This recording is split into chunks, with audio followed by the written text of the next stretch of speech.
राष्ट्री संगमनी वसूना चिकितुषी प्रथमा यज्ञियाना तां मा देवा व्यदध पुरुत्रा भूरिस्थात्रां भूय विषयन्ति।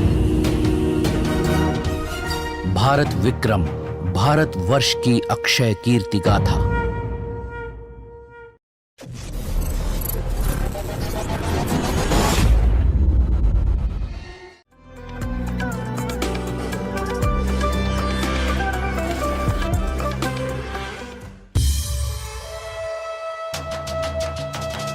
जननायक गणनायक संवत प्रवर्तक सहसांक सम्राट विक्रमादित्य की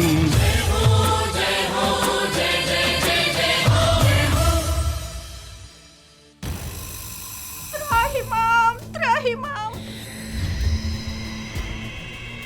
चक्रवर्ती सम्राट विक्रमादित्य, आप हमारे अन्नदाता हैं, आप हमारे रक्षक हैं और हमारे सुख दुख की भागीदारी भी है।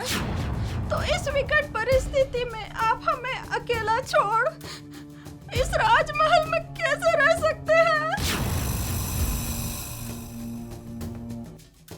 जय श्री महाकाल। विक्रम संवत प्रवर्तक उज्जैनी के महान चक्रवर्ती सम्राट विक्रमादित्य के बारे में हम आपको पहले भी बहुत सारी जानकारियां दे चुके हैं। विक्रमादित्य के बारे में इतिहास में जब जब बात की जाती है तो उनके नवरत्नों के विषय में भी लिखा, सुना और पढ़ा जाता है।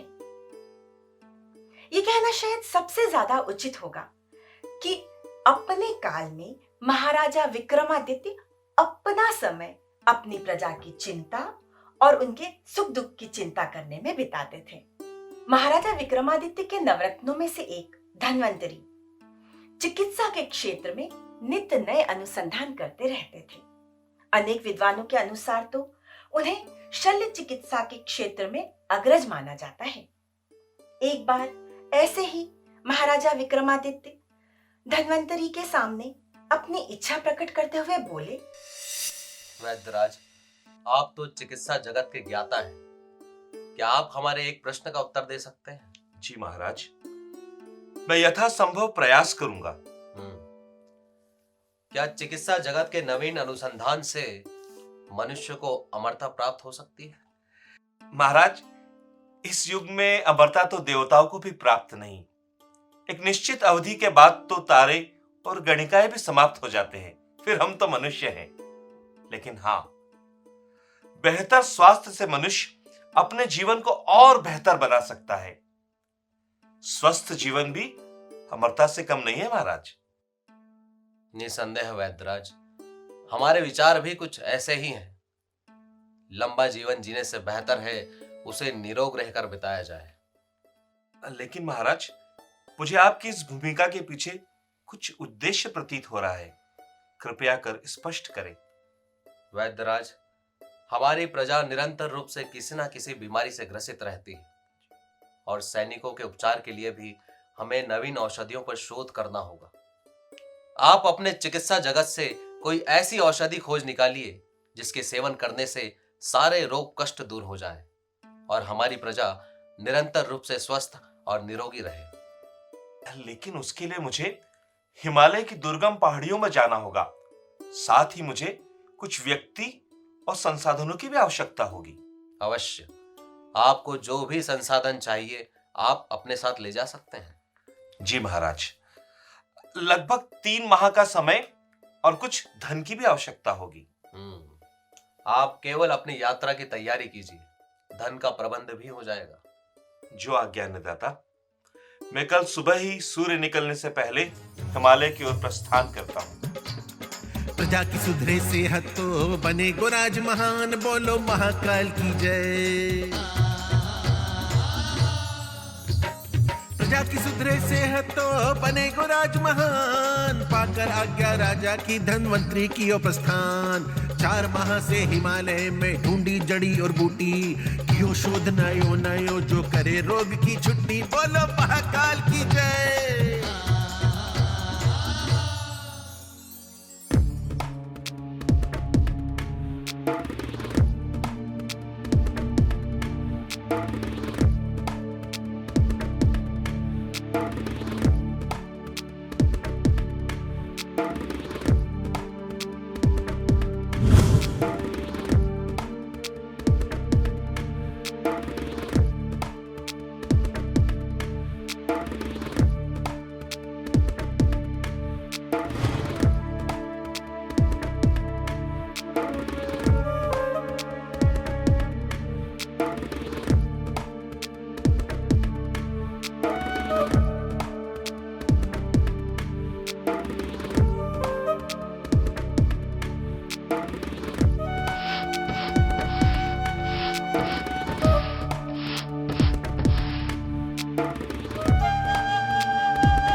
सम्राट विक्रमादित्य, आप हमारे अन्नदाता हैं, आप हमारे रक्षक हैं और हमारे सुख दुख के भागीदारी भी हैं।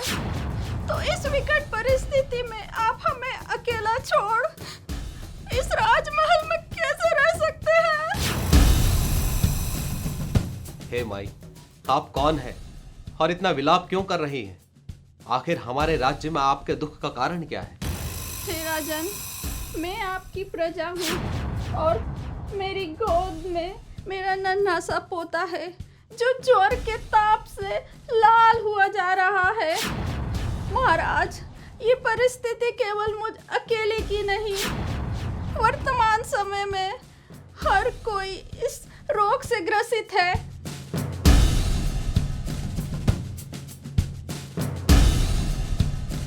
माई, मैं आपके दुख को समझ सकता हूँ और मेरा मन भी बहुत व्यथित है और मैं इस समय अपने आप को असहाय महसूस कर रहा हूँ। मेरे राज्य में प्रजा इतनी दुखी है और मैं उनकी सहायता करने में असमर्थ हूँ। क्या कोई है जो हमें इस समस्या से बाहर निकाल सकता है? कोई भी व्यक्ति जो हमें इन परिस्थिति से बाहर आने की योजना बता सकता है और इस लाइलाज बीमारी से हमारी प्रजा को छुटकारा दिलवाने में हमारी सहायता करे, जिससे हम राज्य में फिर से सुख और शांति लौटा सके। हे अन्नदाता, यदि इस धरती पर कोई श्रेष्ठ वैद्य मौजूद है तो वह आपके नवरत्नों में से एक महाराज धन्वंतरी ही हैं, जो किसी भी बीमारी का उपचार पलक झपकते ही करने में सक्षम है। किंतु वे तो अभी हिमालय गए हैं। महाराज, इससे पहले भी कई बार प्रजाजनों को गंभीर बीमारियों ने घेरा है, तब महाराज धन्वंतरी ने ही प्रजाजनों की जान बचाई थी। अपने चिकित्सकीय और आयुर्वेदिक ज्ञान से वे किसी भी बीमारी का उपचार ढूंढने में सक्षम है। निसंदेह आयुर्वेद और चिकित्सा जगत में उनके योगदान अनगिनत हैं। उनकी श्रेष्ठता को परिभाषित करने के लिए उनके द्वारा चिकित्सा जगत को समर्पित रोग निदान वैद्य, चिकित्सा विद्या, प्रकाश चिकित्सा और चिकित्सा सार ग्रंथ जैसी कई महान पुस्तकें साक्ष्य रूप में मौजूद है। मुझे पूर्णतः विश्वास है महाराज कि यदि इस बीमारी से धन्वंतरी जी को अवगत कराया जाए तो वे निश्चित रूप से जल्द ही इसका उपचार ढूंढ लेंगे। किंतु वे तो इस समय हिमालय में हैं और उन्हें इस बात की सूचना नहीं है और यहाँ हमारी प्रजा इस बीमारी से बेहाल है। इस समय धन्वंतरी जी को अपने चिकित्सा कक्ष में ही होना चाहिए। उन्हें तुरंत इन परिस्थितियों से अवगत करवाया जाए।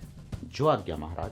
और साथ ही उन्हें यह भी सूचना दी जाए कि वे तुरंत प्रभाव से वन क्षेत्र से राज्य में लौटें और शीघ्र अतिशीघ्र इस बीमारी का उपचार खोजें। जैसी आपकी आज्ञा महाराज। फैलियो रोग अनोखो जिससे प्रजा हुई बेहाल, बोलो महाकाल की जय। फैलियो रोग अनोखो जिससे प्रजा हुई बेहाल, परेशान हो बोलिया विक्रम दया करो महाकाल। दया करो महाकाल, प्रजा का संकट में है प्राण। धन्वंतरी के तुरंत बुलावो आयो उके ध्यान, बोलो महाकाल की जय। प्रणाम महाराज।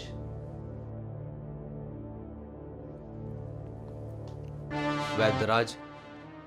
जी महाराज।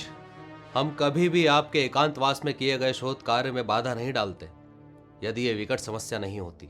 ऐसा न कहे राजन, प्रजा के दुख का निवारण करना राजा का कर्तव्य है और राजा के आदेश का पालन करना हमारा धर्म। हमारा भी यही मत है वैद्यराज। शोध कार्य और एकांतवास से ज्यादा आवश्यक है प्रजा के रोग का निवारण। हम अपनी प्रजा को दुखी नहीं देख सकते और इस समय हमें प्रजा पालन के लिए आपके सहयोग की आवश्यकता है। जी महाराज। दरबार में उपस्थित होने के पहले ही संदेश वाहक के कहे अनुसार मैंने राज्य की स्थितियों और परिस्थितियों को अच्छी तरह से देख लिया है। तो किस निष्कर्ष पर पहुंचे हैं आप? इस समस्या का समाधान अब आपके हाथों में ही है। महाराज, मैंने इस रोग का कारण और निवारण दोनों ही खोज लिए हैं। यह तो बहुत ही सुखद आश्चर्य है, किंतु इतने अल्प समय में आपने यह सब किया कैसे? नहीं राजन, अल्प समय नहीं। ये बीमारी हमारे राज्य में नहीं बल्कि अन्य राज्यों में भी इसका भीषण प्रकोप है। मुझे इस तरह की सूचनाएं मिलने लगी थी, इसी से मुझे आभास हो गया था कि कभी न कभी ये बीमारी हमारे राज्य को भी संक्रमित कर सकती है। इसीलिए मैंने इसका पहले से ही शोध प्रारंभ कर दिया था। हे वैद्यराज, इसीलिए आप प्रशंसा के पात्र हैं। जिस बीमारी के कारण हमारी संपूर्ण प्रजा दुखी थी, कृपा कर उसके निवारण की विधि विस्तार से बताएं। हे राजन, असल में ये विचित्र तरह का ज्वर रोग है जो धीरे धीरे शरीर में पीड़ा पहुंचाता है और बाद में एक विकराल रूप ले लेता है। इसका क्या अभिप्राय है? यह शरीर के भीतर शुरू होता है, इसीलिए चिकित्सा जगत की उपलब्ध जड़ी बूटियां, लेप इस पर बेअसर हैं। वैद्यराज, इस रोग का कारण क्या है? यह रोग दूषित पानी पीने के कारण पेट के अंदर से शुरू होता है और धीरे धीरे संक्रमण बढ़ने के साथ में तीव्र ज्वर का रूप ले लेता है। अब महाराज, मैं आपको इस रोग का कारण और निवारण दोनों के बारे में विस्तार से बताऊंगा। लेकिन क्या वैद्यराज? लेकिन इसमें राजकोष का बहुत सा धन व्यय होगा। आप धन की चिंता ना करें। प्रजा से ज्यादा महत्वपूर्ण हमारे लिए धन नहीं है। किंतु इस बीमारी में किंतु परंतु का कोई स्थान नहीं है। यदि हमारी आने वाली पीढ़ियां ही सुरक्षित नहीं रहेंगी तो ऐसे राज्य का क्या अर्थ है? हमें धन से अधिक प्रिय हमारी प्रजा है मंत्री जी। जलाशयों में फैली अपार गंदगी और उस गंदगी से दूषित जल का सेवन ही इस रोग का मुख्य कारण है। जलाशयों की साफ सफाई, स्वस्थ जल का भराव और उचित देखभाल इस रोग का निवारण है। ये सब आप इतने स्पष्ट रूप से कैसे कह सकते हैं?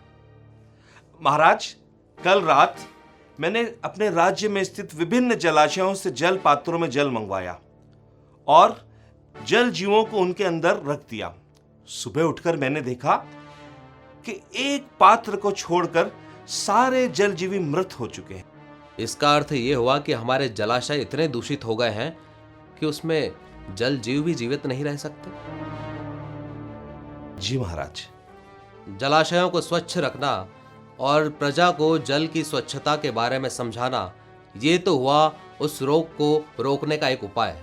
किंतु इस समय हमारी प्रजा जिस रोग से ग्रसित है उसके लिए औषधि का प्रबंध कैसे किया जाए? हे राजन, इसके लिए मैंने एक औषधि बनाई है जिसके सेवन से प्रजा इस संक्रमण से पूरी तरह से मुक्त हो जाएगी। सिर्फ 4 दिन का सेवन इस ज्वर को पूरी तरह से संक्रमण मुक्त कर सकता है। वैद्यराज, हमें आपके इस विश्वास पर संपूर्ण विश्वास है, किंतु आपके इस कार्य के बदले हम आपको क्या उपहार दें, हम ये तय नहीं कर पा रहे हैं।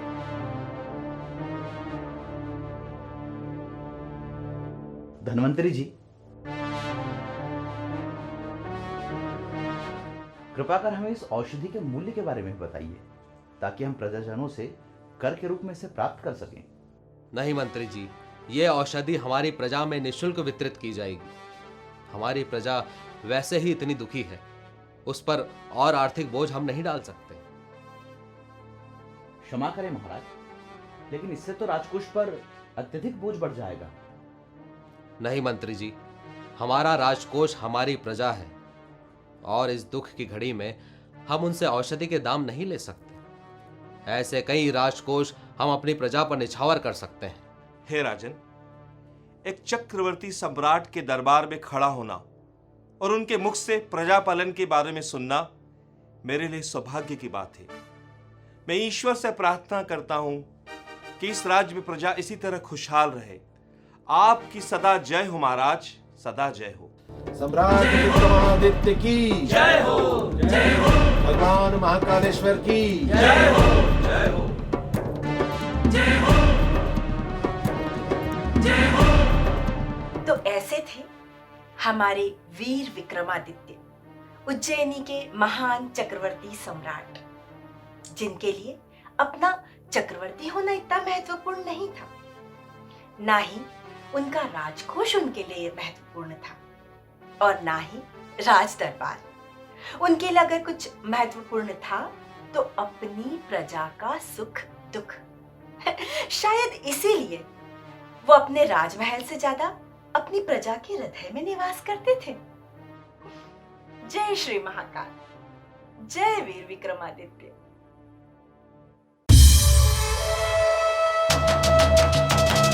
जननायक गणनायक संवत् प्रवर्तक सहसांक सम्राट विक्रमादित्य की महाकाल हर सिद्धि भैरव उपासक शकारी विक्रमादित्य की जय हो। ज्ञान विज्ञान कला संगीत ज्योतिष पुरोधा विक्रमादित्य की मुक्त करता प्रजा दुख हरता जनप्रिय महाराज विक्रमादित्य की